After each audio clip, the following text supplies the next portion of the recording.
Hello my dear students, education world চ্যানেলে তোমাদের সবাইকে ওয়েলকাম জানাচ্ছি। ক্লাস 9-এ অঙ্কের দ্বিতীয় পর্যায়ক্রমিক মূল্যায়নে তোমাদের যে অধ্যায়গুলি আছে তার মধ্যে বীজগণিতে রৈখিক সহসমীকরণ এই চ্যাপ্টারটি থাকবে, যেখানে অপনয়ন বা পরিবর্তক পদ্ধতিতে সমাধানের কথা বলা হয়েছে। এখান থেকে একটি প্রশ্ন যার মান থাকবে 3 নম্বর, দুটি থাকবে, একটি করতে হবে। আজকে আমরা এই রৈখিক সহসমীকরণ অধ্যায়টির গুরুত্বপূর্ণ কিছু অঙ্ক দেখে নেব, যেগুলো পরীক্ষায় তোমরা অবশ্যই কমন পাবে। অঙ্কগুলি ভালো করে বুঝবে, কোথাও অসুবিধা হলে কমেন্ট সেকশনে জানাবে। আর ভিডিওটি ভালো লাগলে অবশ্যই আমার চ্যানেলটিকে লাইক, শেয়ার এবং সাবস্ক্রাইব করবে। যারা চ্যানেলে নতুন এসেছো তাদের সবাইকেই আমি ওয়েলকাম জানাচ্ছি, আর যারা আমার পুরনো সাবস্ক্রাইবার আছো তাদের সবাইকে অসংখ্য ধন্যবাদ জানাচ্ছি আমার চ্যানেলে থাকার জন্য। চলো তাহলে আমরা দেখে নিই। রৈখিক সহসমীকরণ অধ্যায়টিতে পেজ নাম্বার 57, এই পেজ নাম্বার 57 এই পেজে যে 13 নম্বর অঙ্কটি আছে এটি খুবই গুরুত্বপূর্ণ। এটি তোমরা অবশ্যই দেখবে, এটা করে দেওয়া আছে। তাহলে তোমরা কষে দেখি 5.3-র 4-এর দাগের এই যে 5 নম্বর অঙ্কটা আর এই যে 6 নম্বর অঙ্কটা আছে, এই দুটো অঙ্ক, ঠিক আছে, তোমরা অবশ্যই ভালো করে দেখবে। আমি করে দিচ্ছি। আর আগে একটা বলেছি, এই 3টে অঙ্কের মধ্যে তোমরা একটা অবশ্যই কমন পাবে। এই অঙ্কগুলো ছাড়াও যদি কারো অন্য কোনো অঙ্ক জানতে ইচ্ছে করে আমাকে কমেন্টে জানিও, আমি অবশ্যই করে দেবো। কিন্তু আমি তবু বলবো এই 3টে অঙ্ক করলেই তোমাদের হয়ে যাবে, ঠিক আছে? তাহলে 3x - 2/y = 5, x + 4/y = 4। এটা দেখো আমরা 1 নম্বর সমীকরণ নাম দিতে পারি, এটা 2 নম্বর সমীকরণ আমরা নাম দেব, ঠিক আছে? এখন এই অঙ্কটাকে আমরা কতটা সহজভাবে করতে পারি সেটা তোমাদের আমি দেখাবো। দেখো, আমরা অপনয়ন করো মানে হয় এক্সকে তাড়াবো নয় ওয়াইকে তাড়াবো, ঠিক আছে? তুমি যেটা খুশি করতে পারো। তো আমি একটা সহজ পদ্ধতি তোমাদের শেখাচ্ছি, দেখো ভালো করে বোঝো ব্যাপারটা। যে এখানে দেখো, এখানে মাইনাস প্লাস আছে, যদি এরকম থাকে না তাহলে এটাকে আরও খুব সহজেই তাড়ানো যায়, হ্যাঁ, বিয়োগ না করে, ঠিক আছে? মানে চিহ্ন না বদলিয়ে এটাকে সহজেই তুমি কিন্তু অপনয়ন করতে পারো। দেখো এখানে 2/y 4/y আছে, এখানে যদি দেখো 2 আর 4 আমরা জানি এই দুটোকে লসাগু করতে হবে, 4 হবে লসাগু। তাহলে তার মানে কি, 2-এর সঙ্গে 2 গুণ করলে 4 হবে, 4-এর সঙ্গে 1 গুণ করলে 4 হবে, তাই না? তার মানে আমরা কি দেখো, 1 নম্বর সমীকরণের সঙ্গে আমরা কত দিয়ে গুণ করতে পারি? 2 দিয়ে। আর 2 নম্বর সঙ্গে কত দিয়ে গুণ করবো? আমরা 1 দিয়ে গুণ করবো, তাই তো? 1 নম্বর সমীকরণের সঙ্গে 2 দিয়ে গুণ করছি, আর 2 নম্বর সমীকরণের সঙ্গে 1 দিয়ে গুণ করছি। যে 1 ও 2 নং সমীকরণের সঙ্গে 1 ও 2 নং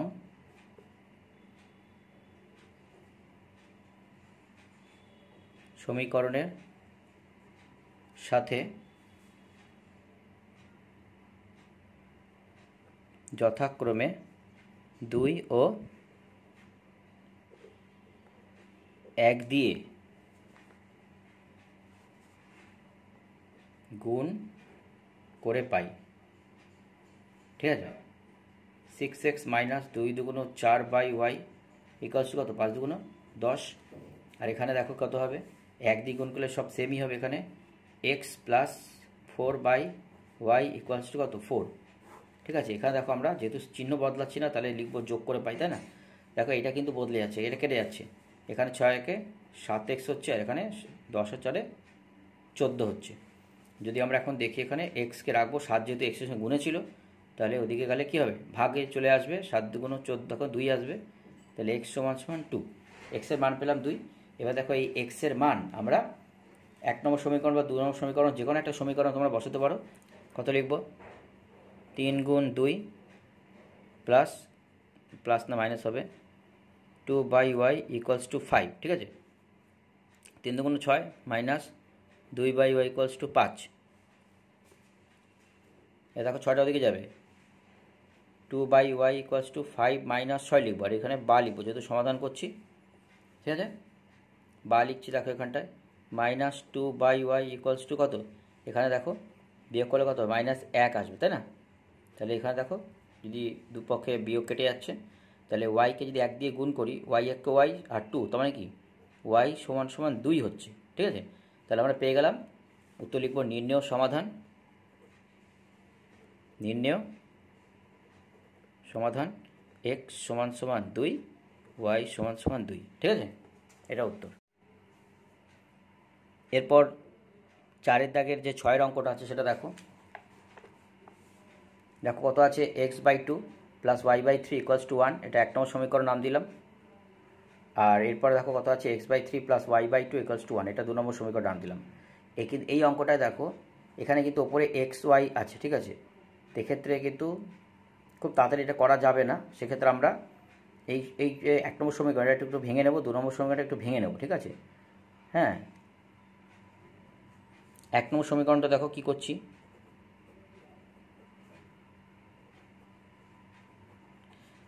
খুব একটা কঠিন না, এটা আমরা একটু ভেঙে নেব।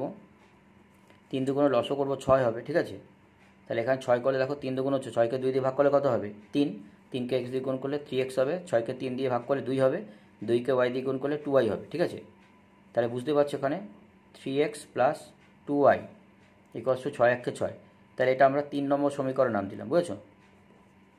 হ্যাঁ, এবার আমরা দেখো ঠিক একই রকমভাবে আমরা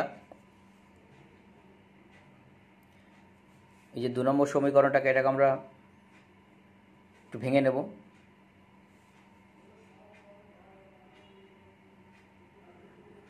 তো দেখো 2 নম্বর সমীকরণটাকে আমরা ভেঙে কিন্তু কী পেলাম, 2x plus 3y equals to 6, এটা আমরা কিন্তু 4 নম্বর সমীকরণ নাম দেবো। এবার তাহলে এখানে দেখো আমরা কি করছি, এখানে আমরা 3 দিয়ে গুণ করছি, এখানে আমরা 2 দিয়ে গুণ করছি। ঠিক আছে, তাহলে আমরা এখন কি করলাম দেখো, যেহেতু আমরা 3 নম্বর সমীকরণের সঙ্গে 3 দিয়ে গুণ করেছি আর 4 নম্বর সমীকরণের সঙ্গে 2 দিয়ে গুণ করেছি, তাহলে আমরা ওই লেখাটা লিখবো আগের মতন, 3 ও 4 নং সমীকরণের সাথে যথাক্রমে 3 ও 2 দিয়ে গুণ করে পাই। ঠিক আছে, গুণ করে কত পাচ্ছি দেখো, দেখো এখানে তাহলে 3 নম্বর সমীকরণের সাথে 3 দিয়ে গুণ করে 9x প্লাস দেখো 6y ইকুয়ালস টু 18 পেলাম। আর 4 নম্বর সমীকরণের সঙ্গে 2 দিয়ে গুণ করলে 2 দুগুণ 4, 3 দুগুণ 6, 6 দুগুণ 12 পেলাম। ঠিক আছে, এখন এখানে কিন্তু আমাদের সাইনটা চেঞ্জ করতে হবে, বুঝেছো? মানে এখানে আমরা বিয়োগ করে পাই, লিখলে হয় না লিখলে হয়, এখানে এটা লিখে দিলে তাই বুঝতে পারবে। তো দেখো এখানে যেহেতু প্লাস ছিল, এটা আমরা অবশ্যই মাইনাস করবো, এখানে প্লাস ছিল এখানে মাইনাস করবো, এই দিকটা প্লাস ছিল 12 প্লাস ছিল, তো এখানে মাইনাস করবো। ঠিক আছে, দেখো 9 থেকে 4 চলে গেলে এখানে অবশ্যই 5x থাকবে, 9 যেহেতু প্লাসে আছে তাই সাইনটা কিন্তু প্লাসেই থাকবে। ঠিক আছে, হ্যাঁ, এখানে 6 আর 6, এটা তো দেখো এটা প্লাস ছিল, এটা এখন প্লাস নিয়ে এটা মাইনাস হয়ে গেছে, তাহলে এটা প্লাস মাইনাসে কেটে যাচ্ছে। হ্যাঁ, 18 দেখো প্লাসে আছে আর 12টা মাইনাসে আছে, অবশ্যই প্লাসের সাইনটা এখানে থাকবে, তাহলে 18 থেকে 12 চলে কত থাকে 6 থাকে, তাই না? প্লাস লেখার দরকার নেই। এবার দেখো এখানে কী লিখবো আমরা, x সমান সমান কত লিখবো দেখো 6/5, তাই না? যদি আমরা এটা ভাগ করি কত হবে, 5 1 5, 1 মানে 1 পূর্ণ 1/5। ঠিক আছে, এই মিশ্র ভগ্নাংশটা এসছে, এক্সের এইটা কিন্তু মান পেলাম আমরা, কিন্তু যখন আমরা এক্সের মানের সাহায্য নিয়ে ওয়াইয়ের মান বের করবো তখন কিন্তু আমরা 1 পূর্ণ 1/5 বসিয়ে করবো না, 6/5 বসিয়ে করবো। ঠিক আছে, চলো আমরা দেখে নিই কীভাবে করলাম। দেখো 3 নম্বর সমীকরণে এক্সের মান বসিয়ে আমরা ওয়াইয়ের মান বের করবো, তো তাহলে আমরা কি করব, 3 নম্বর সমীকরণটা কত আছে দেখো, এখানে 3 নম্বর সমীকরণ কত আছে, এখানে 3 নম্বর সমীকরণ আছে 3x plus 2y equals to 6। ঠিক আছে, তো এখানে কিন্তু আমরা এক্সের জায়গায় ওই 6/5 বসাবো। কীভাবে বসাচ্ছি দেখো, লিখলাম 3 নম্বর সমীকরণ এক্সের মান বসিয়ে পাই, ভালো করে দেখো 3 গুণ এক্সের জায়গায় লিখবো 6/5 প্লাস 2y আর এখানে 6। ঠিক আছে, এবার দেখো এখানে ওপরবর্তী কাটাকুটি যাবে না, গুণ হয়ে যাবে 3 6 18/5, বা লিখবো, সমাধান করছি, প্লাস কি লিখবো বলো 2y ইকুয়ালস টু কত 6। ঠিক আছে, এবার আমরা এই 18/5টা ওদিকে পাঠিয়ে দেবো ডান দিকে, তাহলে বাঁ দিকে থাকছে 2y, আর দেখো এখানে 6 মাইনাস 18/5 হবে, তাই তো? এখানে 2y তো থাকছেই, বা লিখবো, দেখো এখানে তো অবশ্যই একটা লসক হবে, দেখো 6 নিচে 1 আছে 5, আর একে লসক করলে 5 হয়, আমরা জানি যে 5কেই নিচে 1 দিয়ে ভাগ করলে 5 হবে, আর 5কে 6 দিয়ে গুণ করলে 30 হবে। 5কে 5 দিয়ে ভাগ করলে 1 হবে, 1কে 18 দিয়ে গুণ করলে 18 হবে, ঠিক আছে। 2y, আর এখানে দেখো 18 30 বিয়োগ করলে কত হবে বলো তো, 12 হবে, তাই না, 12/5। আমরা দেখো 8 আর 12 কিন্তু কাটাকুটি যায়, ঠিক আছে। তাহলে এখানে কত হবে বলো তো, 6। ওকে, একবারে করা যায় এটা। y সমান কত, 6/5, দেখো একবার হয়ে গেল। বা কত হবে, ভাগ যদি করে আমরা ভাগ করলে কত হবে, 1/1/5, ঠিক আছে। অর্থাৎ দুটো উত্তর সেম বেরিয়েছে। তাহলে কিন্তু আমরা লিখব নির্ণেয় সমাধান x সমান 1/1/5, y সমান কত, 1/1/5, ঠিক আছে। এটা মোস্ট ইম্পর্ট্যান্ট এই দুটো অঙ্ক। আরও আগে একটা তোমাদের দেখিয়েছি 3টে অঙ্ক। এই 3টে অঙ্ক খুবই গুরুত্বপূর্ণ, ভালো করে করো, প্র্যাকটিস করবে। কারো যদি কোথাও আটকায় আমাকে বলবে, আমি ভালো করে বুঝিয়ে দেবো। আর বাকি কোনো অঙ্ক যদি দেখার ইচ্ছে থাকে তো আমাকে জানিও কমেন্ট সেকশনে, আমি অবশ্যই অঙ্কগুলো করে দেবো। কিন্তু দেখো, পরীক্ষায় তো সব অঙ্ক ইম্পর্ট্যান্ট হয় না, তাই সব অঙ্ক করার কোনো দরকার পড়ে না। আমাদের যে পড়ানোর অভিজ্ঞতা রয়েছে, দীর্ঘ অভিজ্ঞতা থেকেই আমি এটা আরও বিভিন্ন চ্যাপ্টারের অঙ্কগুলো আমি এইভাবেই তোমাদের জন্য আনবো। তোমরা আমার সাথে থেকো, হ্যাঁ, তাহলে আমি অবশ্যই আরও উৎসাহ পাবো। আর আমার চ্যানেলটিকে অবশ্যই লাইক, শেয়ার এবং সাবস্ক্রাইব করবে। তোমাদের অসংখ্য ধন্যবাদ ভিডিওটি দেখার জন্য।